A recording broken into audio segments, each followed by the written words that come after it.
कि भगवान है। कल क्या चर्चा हुई थी? भगवान है।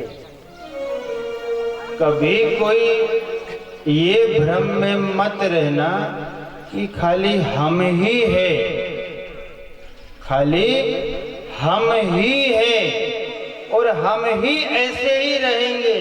नहीं, हम रहेंगे ना रहें, पर भगवान सदैव यहाँ है। कैसे? प्रमाण क्या है कि भगवान है? तो भगवान होने का प्रमाण है क्या? दिन बराबर सुबह सूर्य निकलता है, रोज देख रहे हैं, वही सूर्य अस्त हो रहा है, रोज देख रहे हैं, रोज देख रहे हैं कि दिन होता है, फिर रात होती है, रात होने के बाद फिर दिन होता है। हम सब देख रहे हैं कि ऋतुएं बदल रही है, ठंड है, आएगा समय गर्मी होगी, गर्मी का समय भी जाएगा, बरसात होगी। इसका सीधा सा अर्थ है कोई ना कोई तो है जो समय पर पूरी दुनिया को चला रहा है। कल अपन ने चर्चा करी थी कि एक गेहूं का दाना खेत में अपन ने डाल करके घर आ गए। एक सप्ताह के बाद जब खेत में गए तो खेत हरा झक दिखा, एक महीने बाद दिखा तो और बड़ा दिखा, फिर गए 2.5-3 महीने के बाद वो खेत में बढ़िया बाली लगी हुई हम सबको दिखी और सबने देखी। तो ये कौन है ये सब कर रहा है? कोई तो है जो ये सब चला रहा है। बालक था, गोदी में था, बिल्कुल इतना सा समय आया, हमने देखा बालक, कितने देखे हमने, उसके बाद उसको हमने घुटने घुटने चलते भी देखा। बोलो देखा कि नहीं? देखा ना बहनों? देखा, सबने देखा। फिर उसको पाँव पाँव चलते भी देखा, देखा कि नहीं देखा? फिर हमने उसको और बड़ा देखा, फिर हम ही ने हमारी आंखों से उस बालक को स्कूल जाते देखा, फिर हमने ही हमारी आंखों से उस बालक का ब्याह होते भी देखा, फिर हमने ही हमारी आंखों से जिसको हमने गोद में खिलाया उसके बच्चे को भी हमने गोद में खिलाया। बोलो खिलाया कि नहीं बहनों? तो जब छोटा बालक था तो वो बड़ा हुआ और बड़ा हुआ और बड़ा हुआ। ये कौन सी शक्ति है जो बच्चे को जवान करती और जवान को बूढ़ा कर रही है? हमने कभी उसके बारे में क्यों नहीं सोचा? हमने विचार क्यों नहीं किया कि ये कौन है जो सारी सृष्टि को चला रहा है? और एक बात और, ये दुनिया जहां हम रह रहे हैं ये एक जैसी रहेगी भी नहीं। दुनिया क्या है? परिवर्तनशील। या सब कुछ बदलता रहता है, सब कुछ परिवर्तन होता रहता है। आपसे अपन ने कल बात करी थी कि जगन्नाथपुरी में आज भी यदि पूरब दिशा में हवा चल रही है तो वहां का झंडा पश्चिम दिशा में उड़ता है। किधर उड़ रहा है? अक्सर हम देखते हैं कि झंडे जिधर हवा चलती उधर उड़ते हैं, पर वहां का हवा यदि इधर चल रही तो झंडा इधर चल रहा है। इसका मतलब कोई तो है, भगवान है।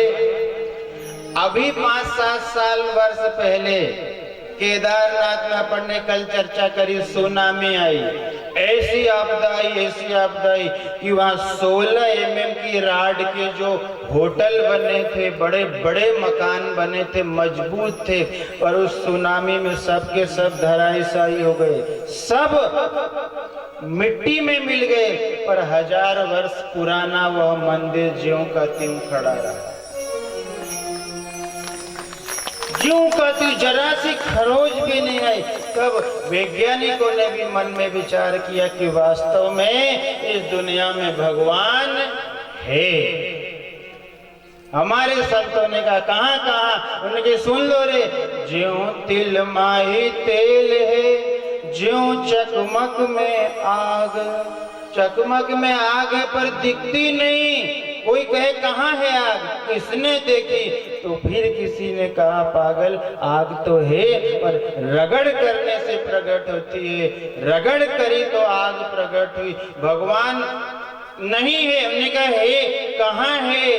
उनके उसके नाम की जब रगड़ करता है आदमी तो वो भगवान हर घट में प्रकट हो जाता है। जिन जिनके में हुआ उनने फिर कहा, ए दुनिया के लोगों, कहाँ ढूंढने जा रहे हो? ढूंढते ढूंढते थक जाओगे, वो मिलेगा नहीं तो कहाँ है? हर घट मेरा साइया, सुनी सेज न कोई। हर घट मेरा साइया, सुनी सेज न कोई। बलिहारी व घट की जाघट परगट हो। और आप सुन लेना एक बात, भगवान है क्यों है? हम क्या प्रयास कर रहे हैं अभी तक?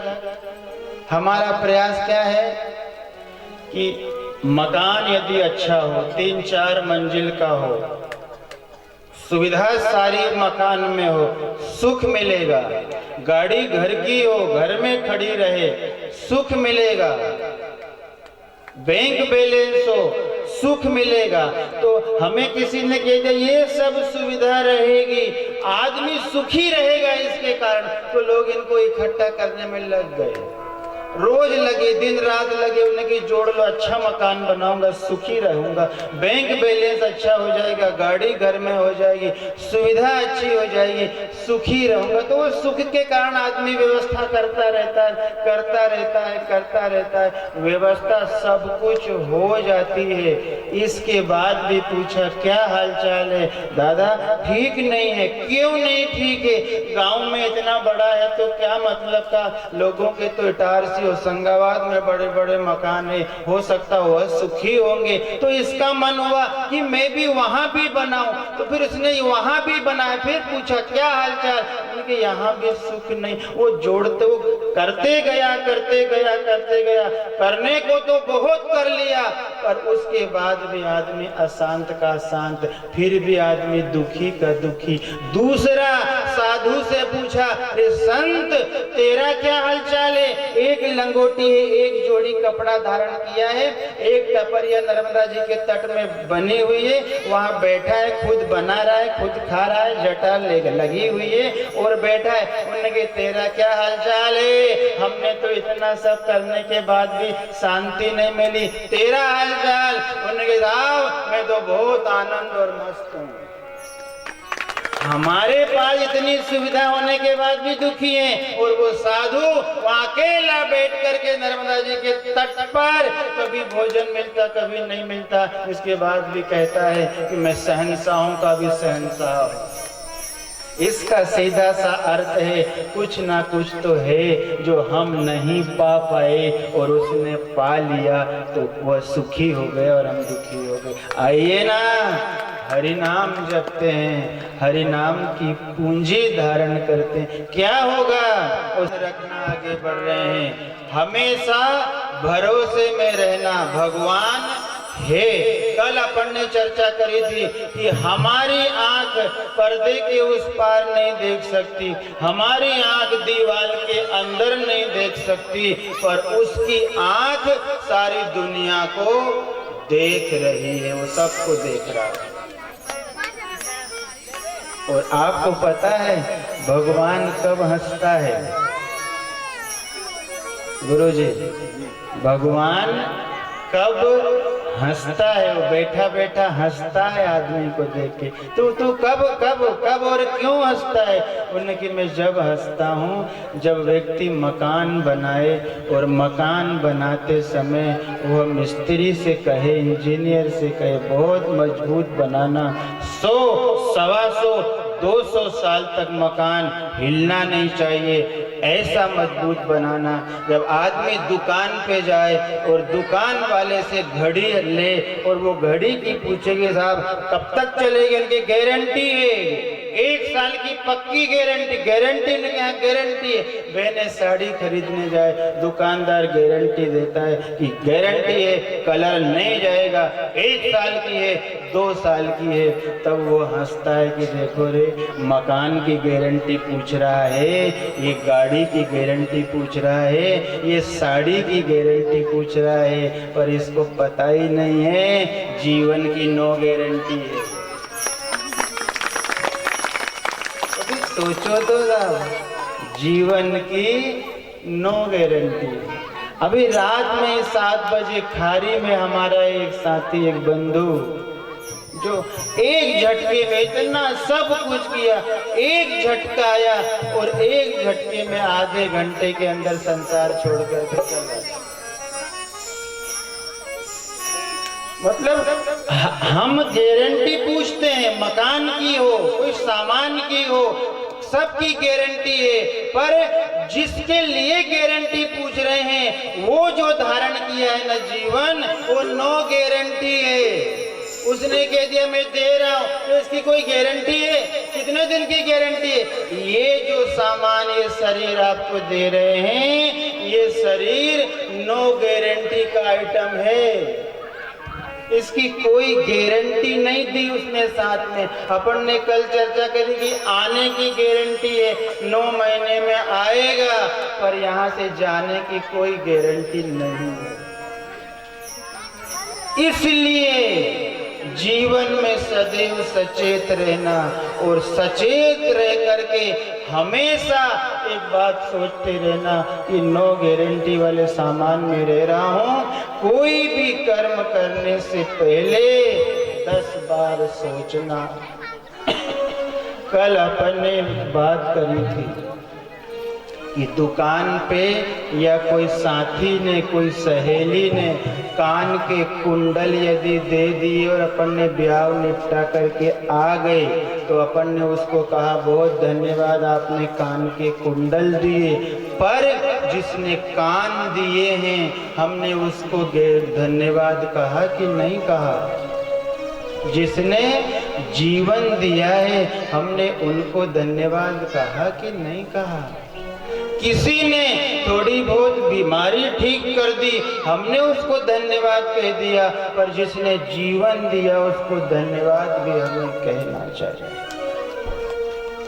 हम ऐसे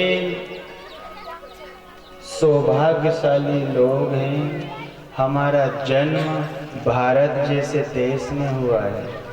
हमारा जन्म जहाँ हुआ है ना, वहाँ बैठ करके ऐसे लोग भगवान की कथा श्रवण करते हैं, ऐसे लोग भगवान की कथा एक जगह बैठ करके सुनते हैं। विदेशों में ऐसा नहीं होता है। ये तो हम सौभाग्यशाली हैं जो बैठ करके हरि कीर्तन सुनते हैं, भगवान की कथा सुनते हैं। एक बार हनुमान प्रसाद पोद्दार जी, जो टीकाकार हुए हैं रामचरितमानस के, और भी कई ग्रंथों को उन्होंने टीकाकार अपनी रचना के हिसाब से सबको बनाया है। गंगा जी के तट पे रोज जाते, सुबह और शाम हरि नाम कीर्तन करते। कौन? हनुमान प्रसाद पोद्दार। 3-4 घंटे गंगा जी के तट पर बैठते और राम नाम का जप करते। रोज का उनका नियम था। एक दिन क्या हुआ कि ऐसे बगल में कोई काला काला सा शरीरधारी बगल में रोज आकर के बैठ जाता। ये हरि नाम जपते और वो बैठ करके सुनता। रोज हो रहा है, रोज हो रहा है, रोज हो रहा है। तो एक दिन इन्होंने पूछा, भैया आप कौन हो? या रोज मैं बैठता हूँ तो आप भी बगल में आकर के बैठ जाते हो, आप कौन हो? तो उन्होंने कहा कि मैं ईसाई हूँ। ईसाई हो? उन्होंने कहा तो आप ये इस तरह का? उन्होंने कहा मैं प्रेत हूँ। कौन हो? प्रेत।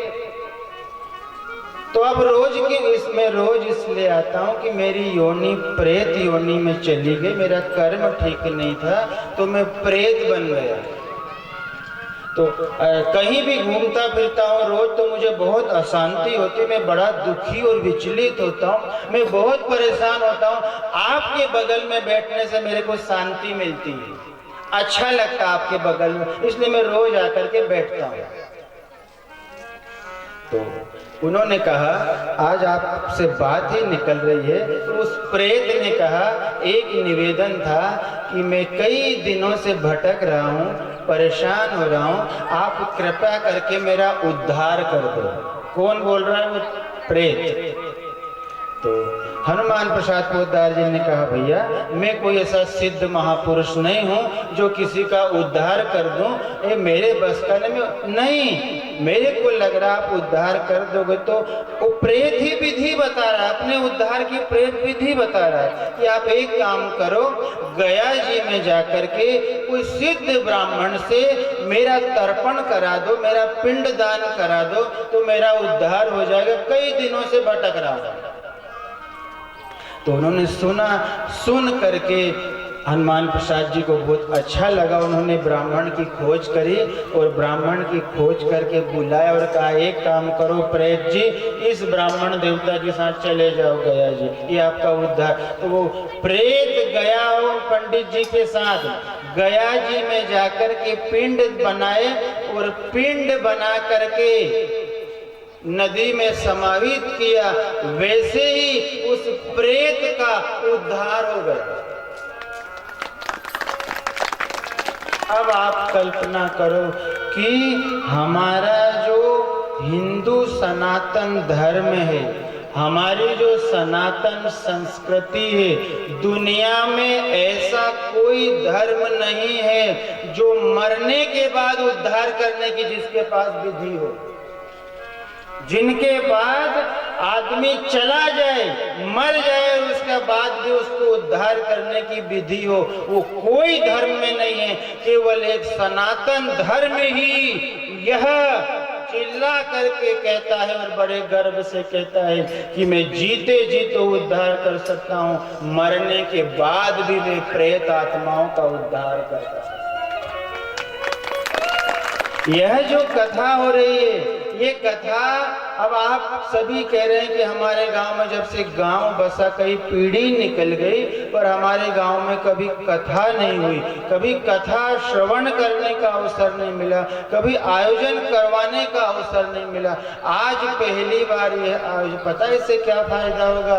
हम कथा श्रवण करेंगे, ये कथा हमारा तो उद्धार करेगी, उतना करेगी। हमारे गांव में जो अधोगति में संसार छोड़ करके चले गए हैं, जो प्रेत आत्माएं गांव में भटकती है, उन प्रेत आत्माओं भी ये कथा श्रवण करके उनका भी उद्धार होगा। और प्रेत आत्मा जिन के घर में भटकती है ना, उस घर में कभी सुख शांति नहीं होती, हमेशा परेशानी रहती। क्यों? क्योंकि जो उनके घर से गया है वो भजन करके नहीं गया, वो प्रेत बन गया, और प्रेत बनने के कारण वो हमको सुखी नहीं रख पाता, हमसे अपेक्षा करता है कोई ऐसा अच्छा काम कर दो जिससे हमारा उद्धार हो जाए। तो आज आप सब सामूहिक रूप से यह जो राम कथा का बीड़ा उठाए हैं और कथा श्रवण कर रहे हो, तो आप सबसे आग्रह है कि जितने हमारे पूर्वज हैं उनका भी मन ही मन स्मरण करना कि हम एक मिल करके तो कथा नहीं करा पा रहे हैं, पर थोड़ा थोड़ा इकट्ठा करके हम सब मिल करके ये कथा का आयोजन करा रहे हैं। जो हमारे पितृ हैं, आप सब भी ये पंडाल में सादर आमंत्रित है, आप भी कथा श्रवण करें और अपना उद्धार करें।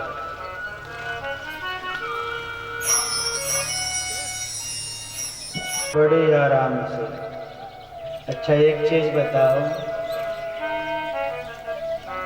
सम्मान किस किस को अच्छा लगता है? एक बार हाथ ऊपर करना जिनको सम्मान अच्छा लगता है।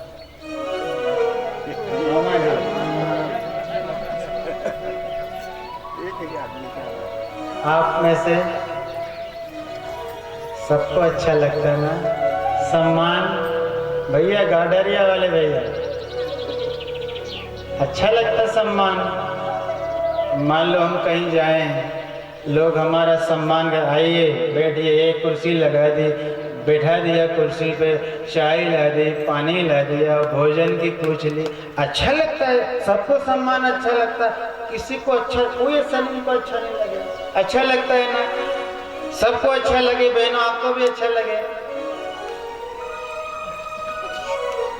आप बताओ, जब सबको सम्मान अच्छा लगता है तो जब हम यहाँ से जाएंगे, जब हम यहाँ से जाएंगे तो बताओ सम्मान से जाना चाहिए कि अपमान से जाना चाहिए?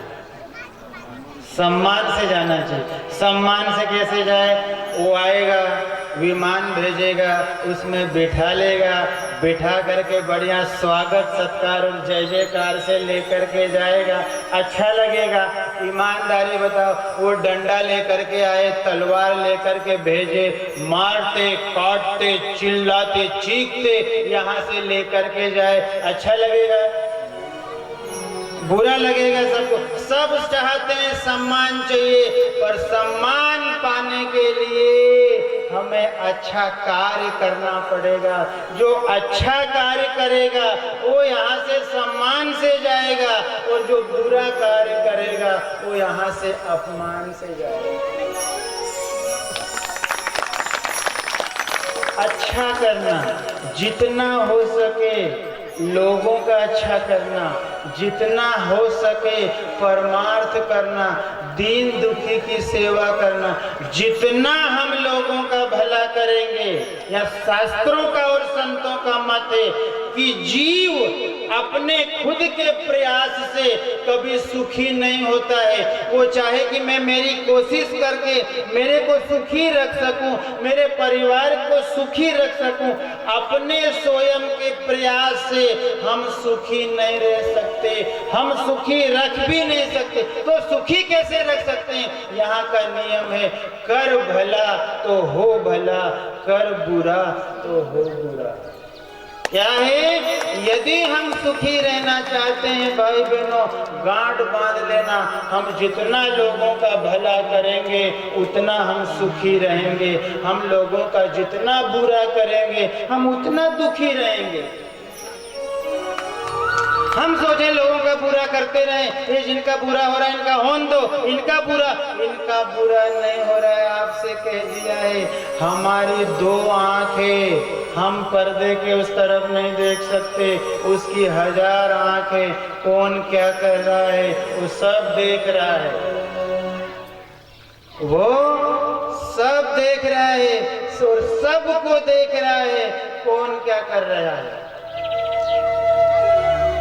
इसलिए ध्यान रखना, 4 वेद 6 शास्त्र में, 4 वेद 6 शास्त्र में बात मिली है दो ही। 4 वेद 6 शास्त्र में बात मिली है दो ही। क्या क्या? क्या क्या बात मिली है? जो भला करेगा उसका भला होगा, जो बुरा करेगा उसका बुरा।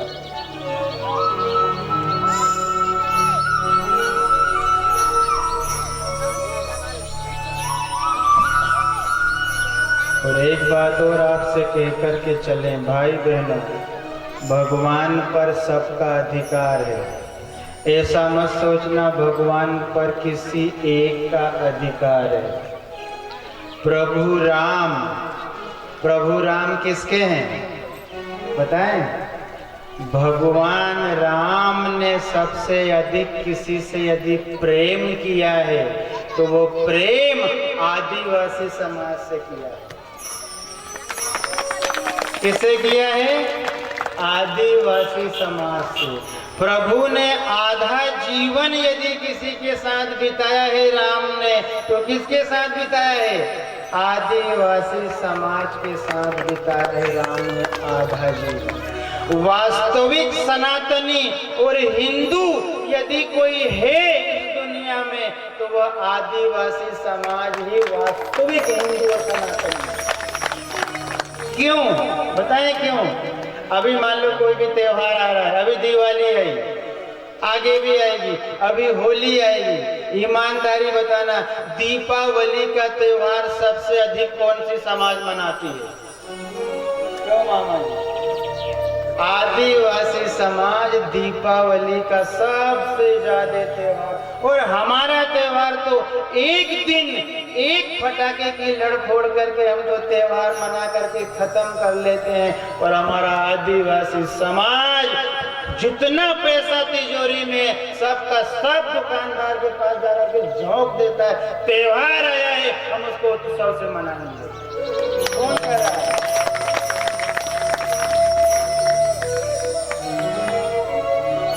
राम जी की प्रतीक्षा सबरी कर रही। जंगल में उस समय जो भी भजन करता था वो वन में करता था, जंगल में। अब प्रथा आ गई कलयुग में कि आदमी घर पे भी कर सकता है, घर के अंदर बिस्तर पे बैठ के भी कर सकता है।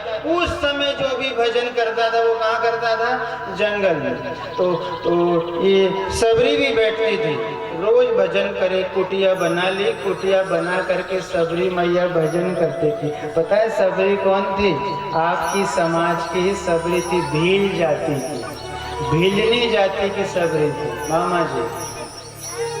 तो उसको गुरु मतंग ने एक दिन जाते जाते कह दिया, बेटी इसी रास्ते पर कुटिया बना करके बैठना, एक दिन ऐसा आएगा कि इसी रास्ते से भगवान आएंगे, भगवान राम इसी रास्ते से आएंगे। तो गुरु का वचन था, सुन लिया, सुन करके हृदय में उतार लिया, बैठ गए।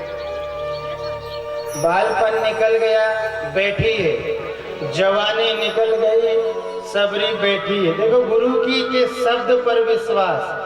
कई लोग आए, कुछ साधु महात्मा भी आए, हंसी मजाक करते कि भिलनी कहाँ भगवान आने वाले, अच्छे अच्छे के यहाँ भगवान आए नहीं, और कहीं तेरे यहाँ भगवान आने वाले, तू भगवान नहीं आएंगे।